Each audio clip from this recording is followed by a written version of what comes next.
na targeted po.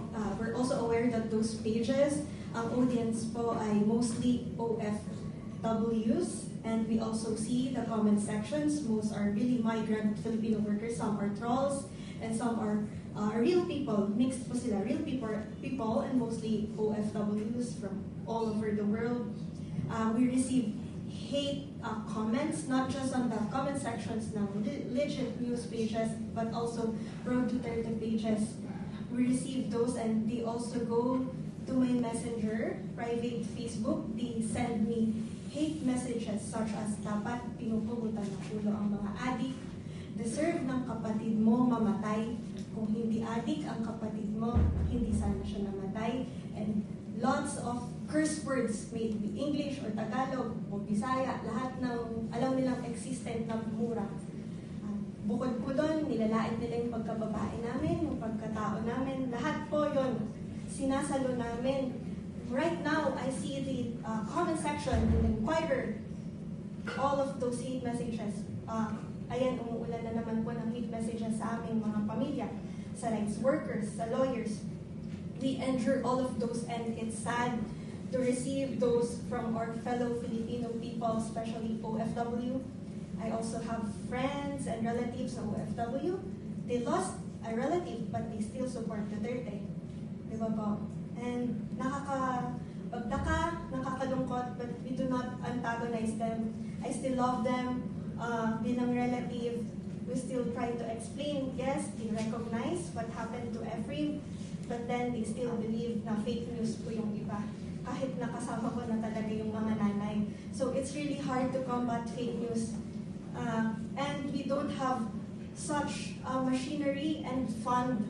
Wala po kaming troll farm. Wala rin po kaming 24/7 na taga-comment ng mga rights worker para sagutin yung lahat. And even me, I do not really answer na yung mga private messages sa Instagram, sa Facebook.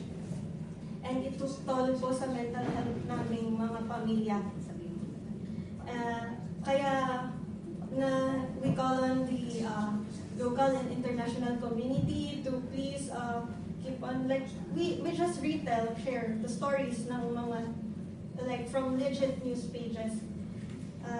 Kasi sa huli tayo rin po yung magiging responsible sa what we consume. And it's really frustrating because we don't have such funds and machinery to combat such news. We can only to share and tell stories like this. And with their allegations na taxpayers' money po, yung ginamit namin sa pagpunta dito, no, we're not connected to any politician. We have partner NGOs, individuals,